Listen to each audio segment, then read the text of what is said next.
Yeah, so the old death threat program. Everybody in there, constant death threats. It's really neat. It is just really neat. You gotta love it.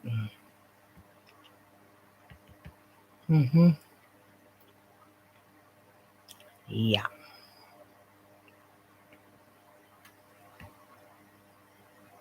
Want to turn likes into paying subscribers with your own app? Hash.io can do that for you, or you don't pay for it. Look.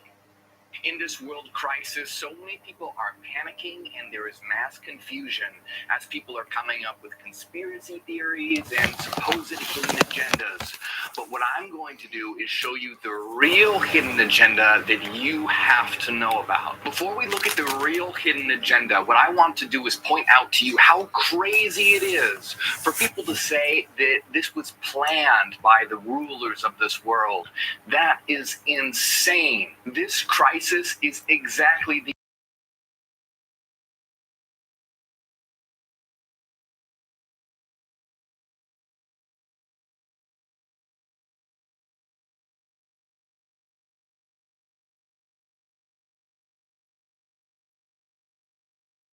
studies targets the elderly and predominantly men. The rulers of this world are in the majority old men. Everything that the rich elite rulers fear is coming to pass. Their hidden agenda is to survive. Their hidden agenda is to maintain the control that they've had. Their hidden agenda is to make sure that you don't realize that they're shitting their pants right now. They don't care what conspiracy theory you buy into, as long as you are distracted from what's staring you in the face. Their failure and their fear. And their lapdogs are doing everything to go out and propagate their old world, the way things were. How brainwashed do you have to be to go out, protest, armed, so that you can support your masters, so that you can risk your life and beg to work for the slave drivers? They have people so well trained that they would give up their lives for the economy and the survival of capitalism and big business. Capitalism is in its death throes and it should be helped to it. A popular aphorism says, "That which can be destroyed by the truth should be." The truth is being exposed and capitalism is being destroyed, and it should be left to burn. The insanity lies with those who are denying the clear reality of the situation. Those who say, "Don't be afraid, just go outside." They are the true people of fear, not the ones who stay inside. Those who go out are terrified of change. They're terrified of a new world. They want everything to stay old, exactly how it was. So they preach to go outside and just close your eyes to what's going on. Thus saith the people of fear. Their agenda is simply to maintain the world as it was. They're not trying to create a new world order. They're trying to maintain their grip and the control of their old world order. So what is the real hidden agenda?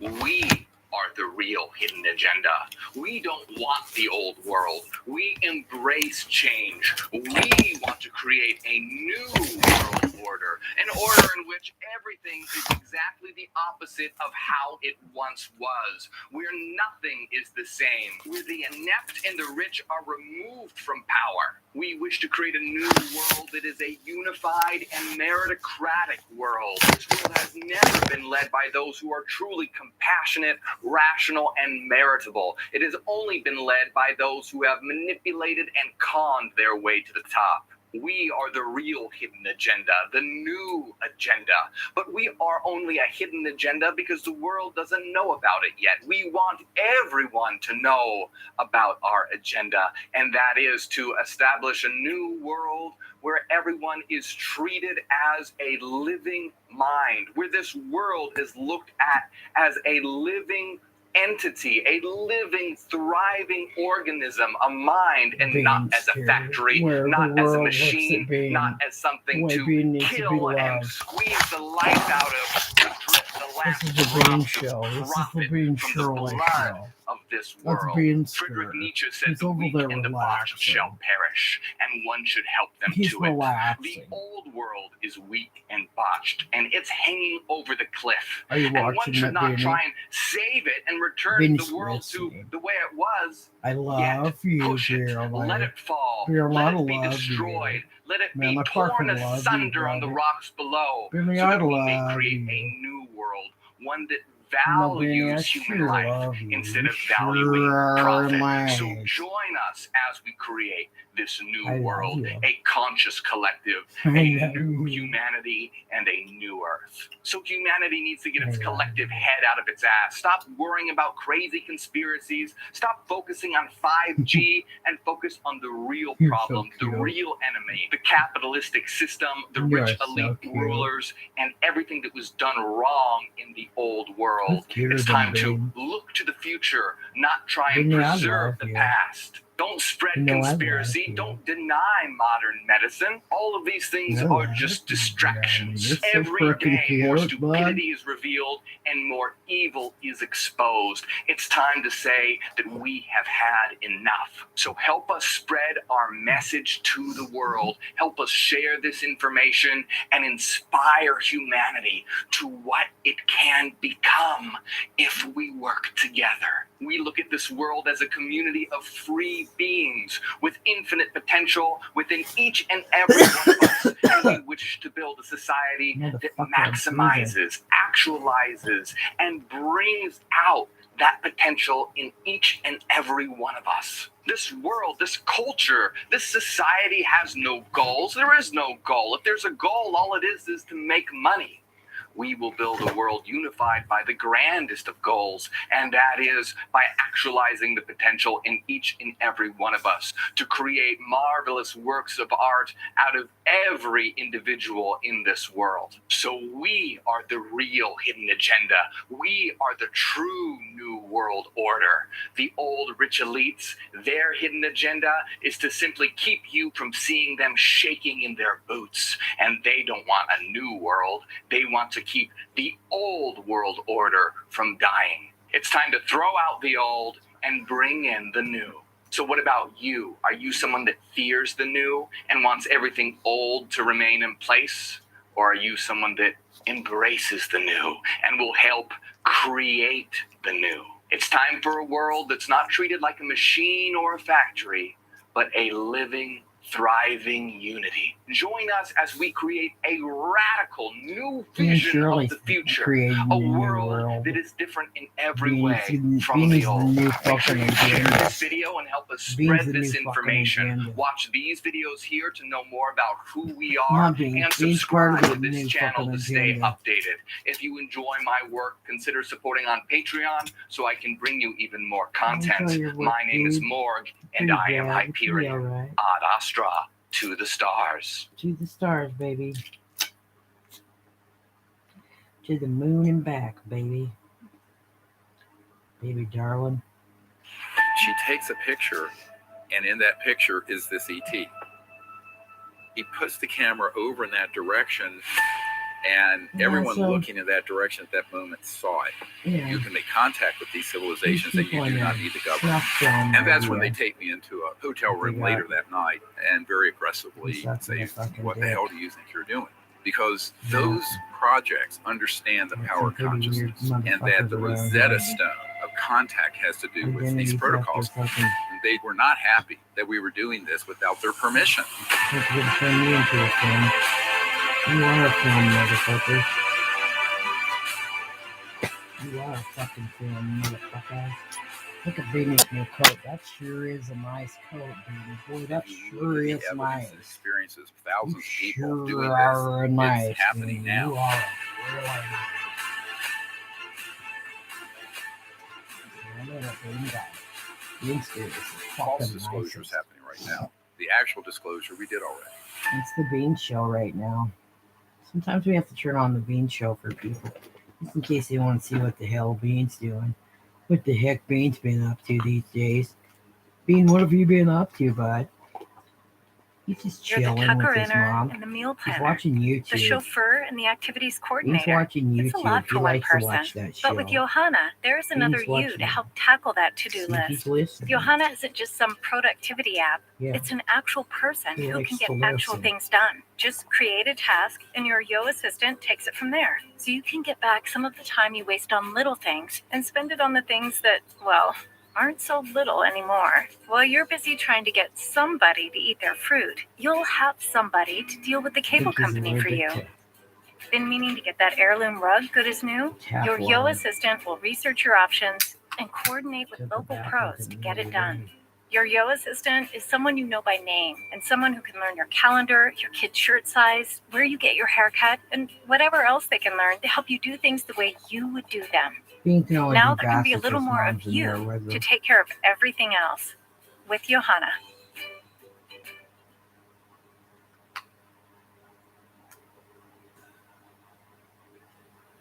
Yeah, Brittany likes when his mom takes a bath with him. He doesn't like it when they're by Britain himself. is a hugely diverse Doesn't religious he? society. He But of all won't the do it faiths unless my practiced mom here, does it with him. only one is truly From British. Beanie and Mama, I would Modern take baths pagan again witchcraft, when it's time for otherwise Bean, known because as Bean Wicca. doesn't understand. Wicca is one of the fastest growing He religions in the doesn't world. understand. Its followers call themselves witches, worship a goddess of He's nature, a little and guy. believe in the power to He's cast a fucking spells. little guy. Witches are among us. There's no doubt about it. A long-held presumption about us that we worship the devil. Oh no, we don't. But the most extraordinary thing about Wicca is the story of how it was born. Because while it looks like an ancient folk religion, Wicca was actually developed in the 1940s by a middle-aged nudist from the New Forest called Gerald Gardner. In one sense, he was highly devious. He wasn't a typical founder of a religion. King of the witches. His hair goes this way, his beard goes that way. He was witchcraft. I'm Professor Ronald Hunt. As a historian of British paganism, I've been studying Wicca for over 20 years. In this film, I'm going in search of the truth about this secretive, magical faith. I want to find out how this extraordinary Englishman reinvented witchcraft, became Britain's first celebrity witch, and in the process created a new world religion. It is not a fact that these meetings are really very largely sexual orgies. They're not. Not in the least. Prove it. Keep them holding here, baby.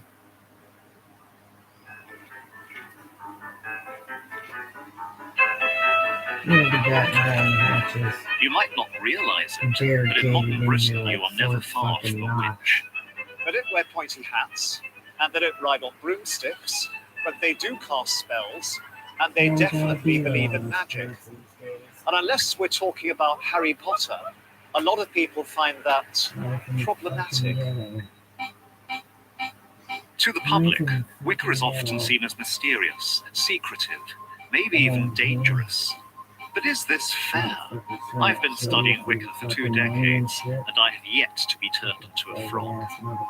But if I'm really going to understand Wicca, I need to get beyond the textbooks and get under the skin of this religion. But first, I need to find them. And as Wiccans are notoriously secretive, even that's a challenge.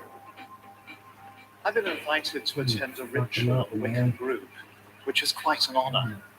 Unlike other faiths, when Wiccans go to worship, they don't go to a church or a temple. They go somewhere altogether different.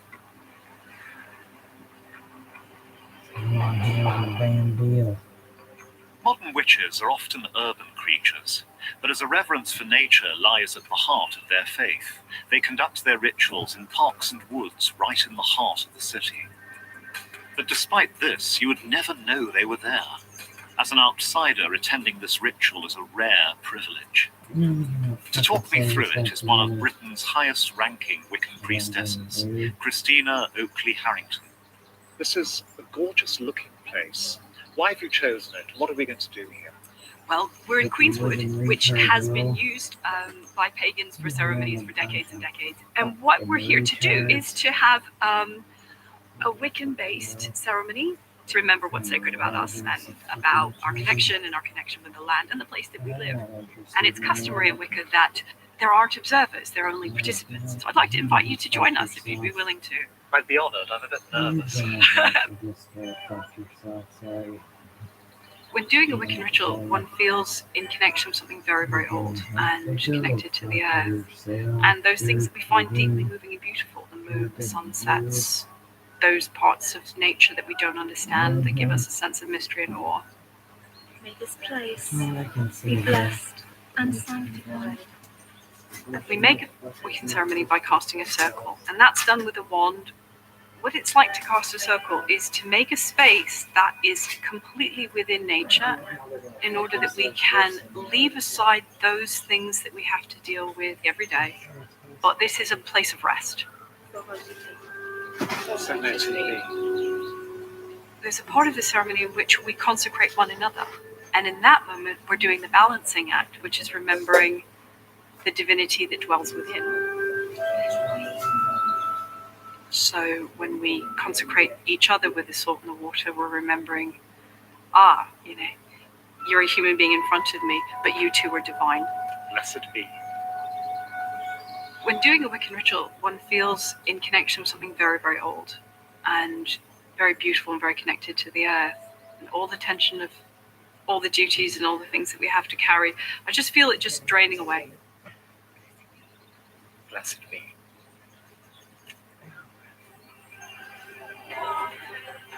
Now, I thought that was a lovely ritual. There's clearly more going on here than just a bunch of people having a good time in a wood. There's something quite deep. But does it bring me any closer to understanding what Wicca actually is? Rituals like this, with their reverence for nature, feel like the continuation of a very ancient tradition. But in fact, nothing could be further from the truth, because Wicca doesn't have its origins in the mists of time, but in 1930s Dorset.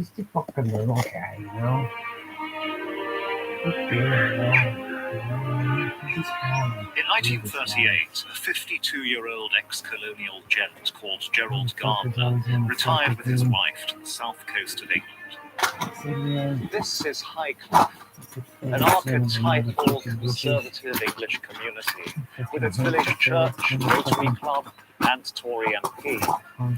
But hidden just beneath the surface, 75 years ago, was something a lot stranger, and Gerald wasn't long in finding it.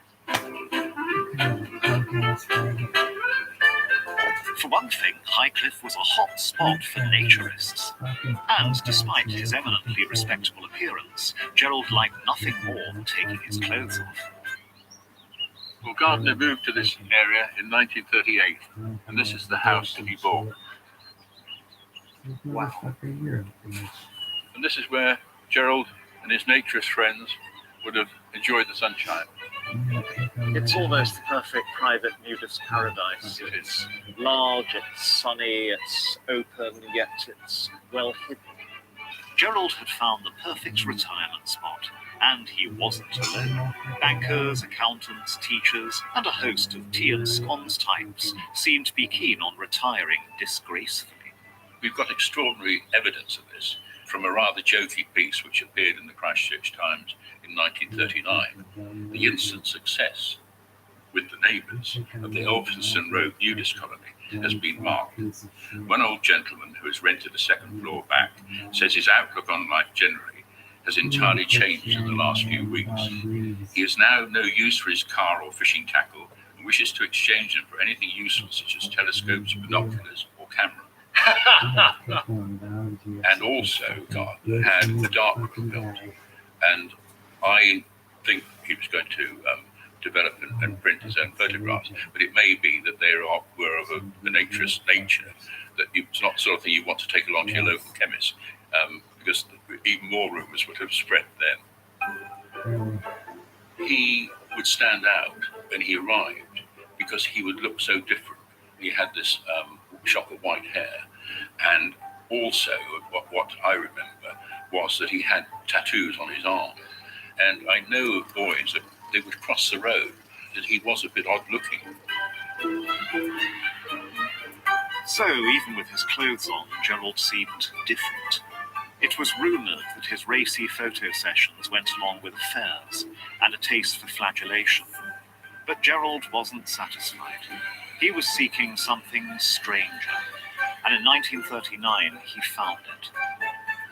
Gerald was about to become a witch.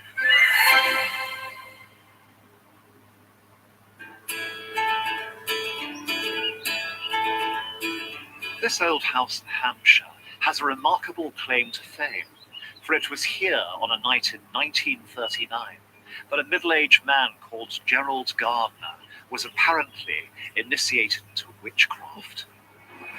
I was blindfolded, clasped from behind, and told, "I give you the password." Gerald claims that he was stripped naked, brought into a room full of witches, all similarly nude, and then given the secrets of an ancient magical religion. I was then pushed through a doorway and into the circle. And then the word Wicca was mentioned. Wicca, witch. No witches. Witches still exist. From that night until his death, nearly 30 years later, Gerald Gardner devoted his life to witchcraft. He appeared in the papers and on TV. He wrote books, and, crucially, he initiated others into Wicca so it would not die with him. The question is, what kind of man, in 1930s England, decides to become a witch? For clues about Gerald's journey to becoming Britain's most famous witch, we need to delve into his earlier life. Gerald Gardner came from a family that had made a fortune in the timber trade. He grew up in Lancashire, but at the age of 6, he was packed off abroad with his nanny because of ill health, and he never went to school. Gerald Gardner was essentially an unwanted child, I think, really, because he was asthmatic and bronchitic and he was sent out to the Far East for his health. But the family never really reclaimed him. Gerald was more or less sort of left on his own to learn, and he did. Gerald became very well-travelled very quickly, and as a colonial it was natural for him to seek his fortune among the tea and rubber plantations of the Far East.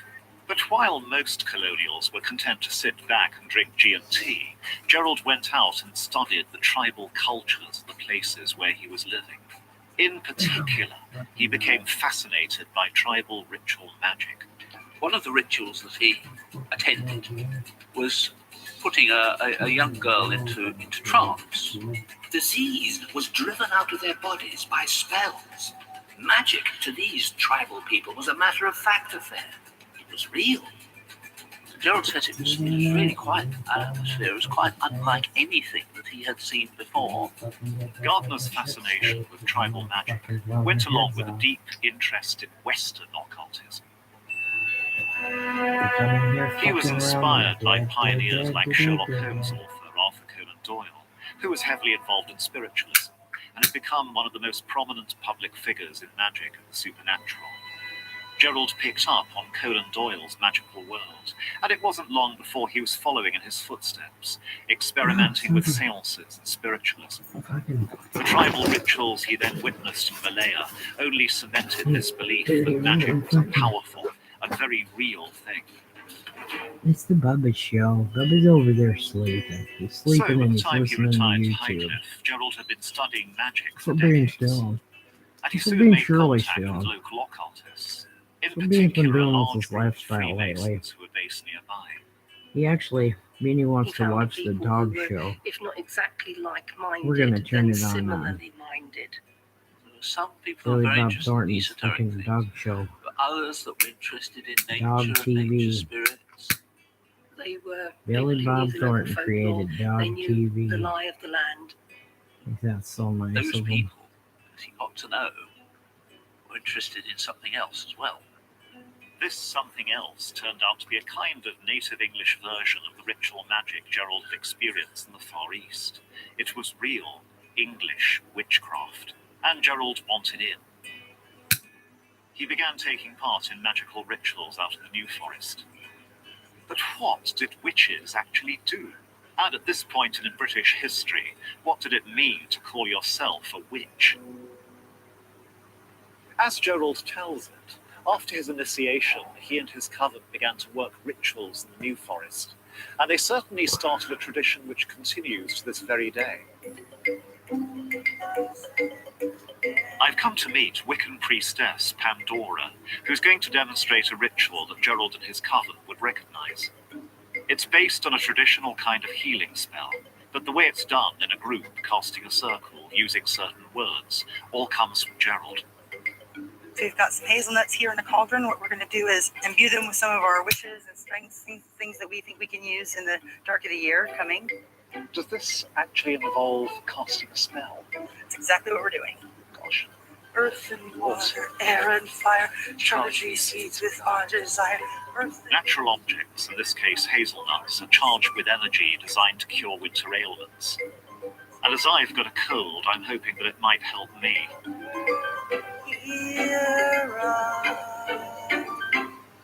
Pandora, I think I know what's going on there.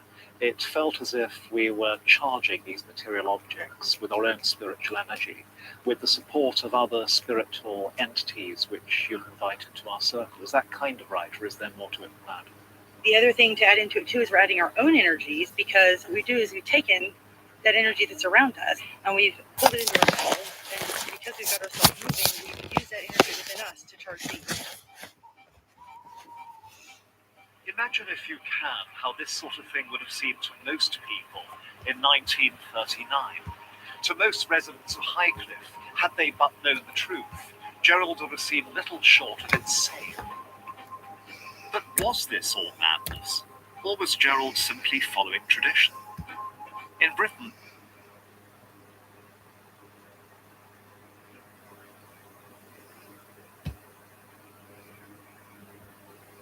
Good luck with the future in-laws tonight. Don't overthink it. Oh, no. Oh, boy.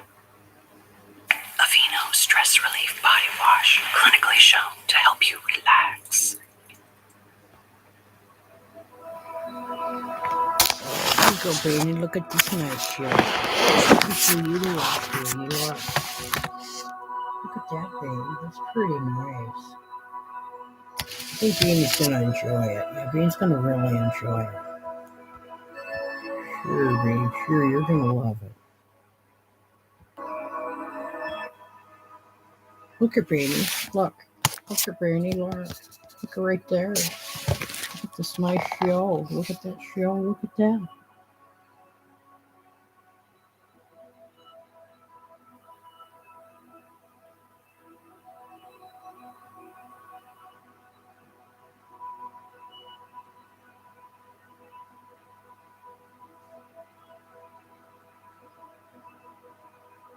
You funny Beanie.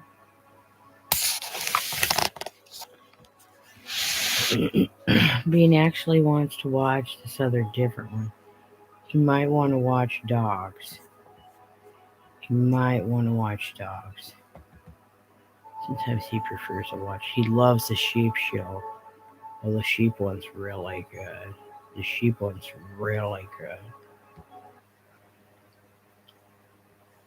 Look at this dog, Beanie. Look at this dog. Look at this mother dog. Look at that mother dog. Look at this another dog right there. Look at that dog right there. See that dog? You see him? He's sleeping. Look at him. He's so beautiful. Look at those dogs. What are they doing? What are those dogs doing? Look at that another dog. Beanie likes dogs. Beanie likes another dogs. He's so funny, Beanie. He likes that show. Beanie likes that show. It's a good show. What are those dogs doing? Beanie likes that show. Yeah, Beanie likes that show. He likes that program. Yeah. Go watch those some other dogs. There's some other dogs on there, Beanie. There's some other dogs on there. They're beautiful. Bean.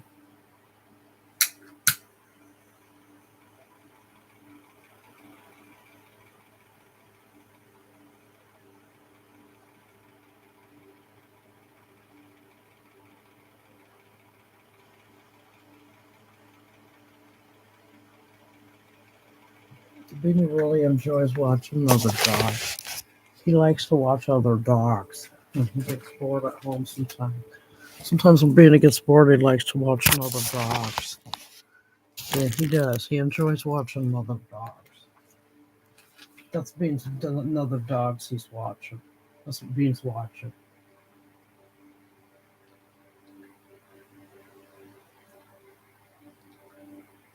He wants that light off.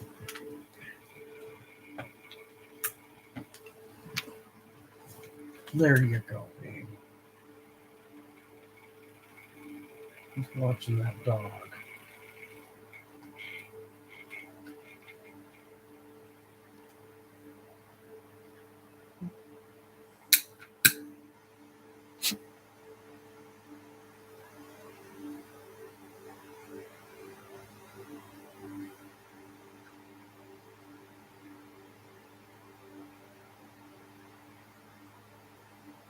It's good. Sometimes they do. Got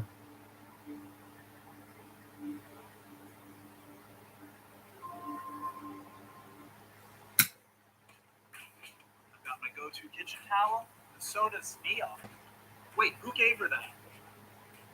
Cooking should not be complicated, and that's what I love about HelloFresh. Bean hates commercials. Together, we've developed some skillet choice.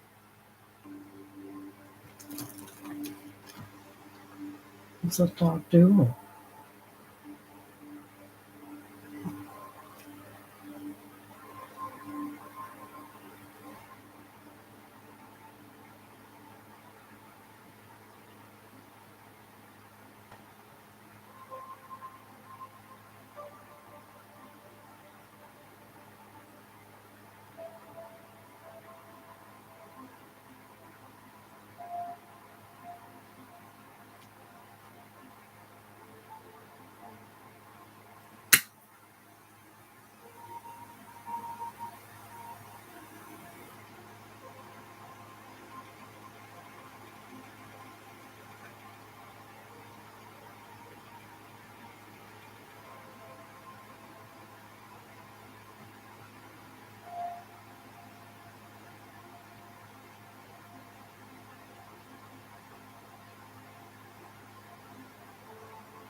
He likes to watch some other dogs. He does. He likes to watch some other dogs. He really does. He really does. He mostly likes watching other dogs.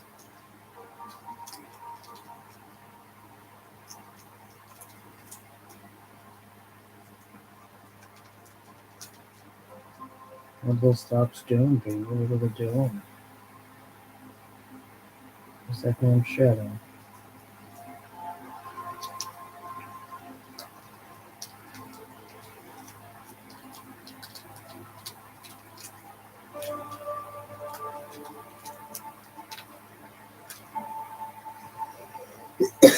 My mom said, Colleen gets her weed by the most THC. I said, well, that's just a weird way to do it. Now I know. Some people don't when they go to the weed store, which is weird. What the fuck they doing over there at the weed store half the time, people? No, am I enjoying Lane?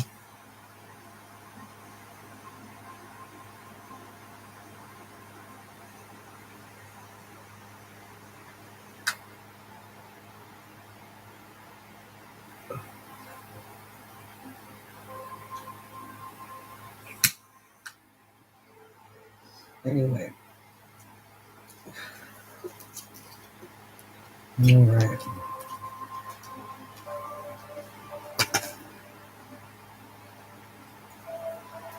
Alrighty.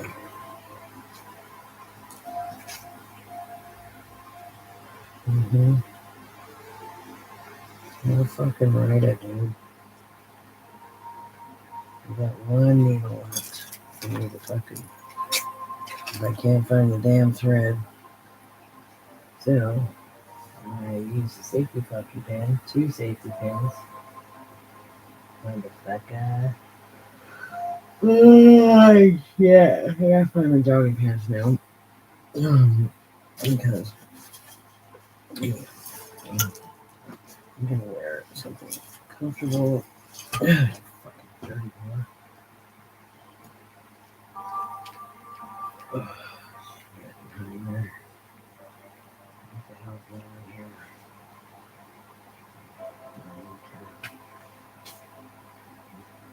It's gotta be comfortable.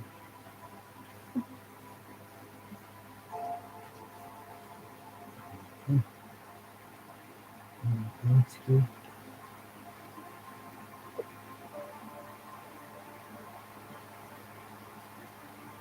Yeah.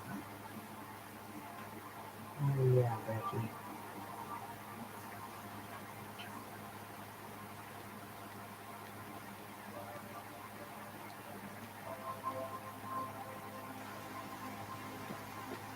Wish my mom would give me, like some of my socks back, some of my clothes back, my dog's clothes, just all my shit stacked up in fucking Kevin's basement.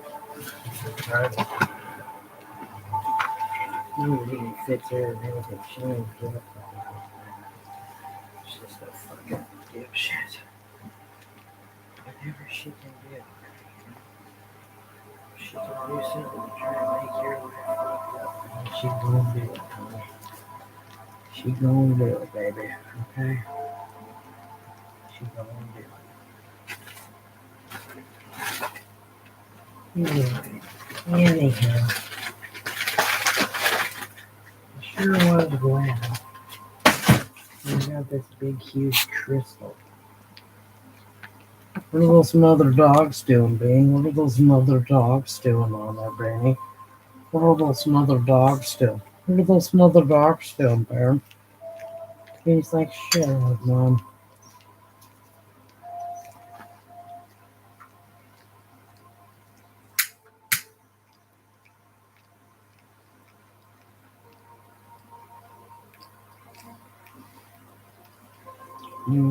Okay.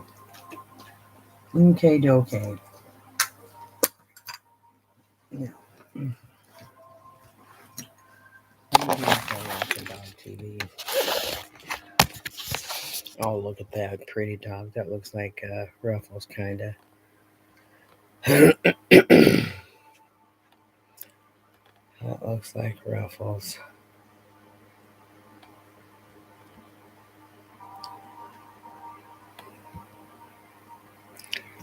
Her face is swollen.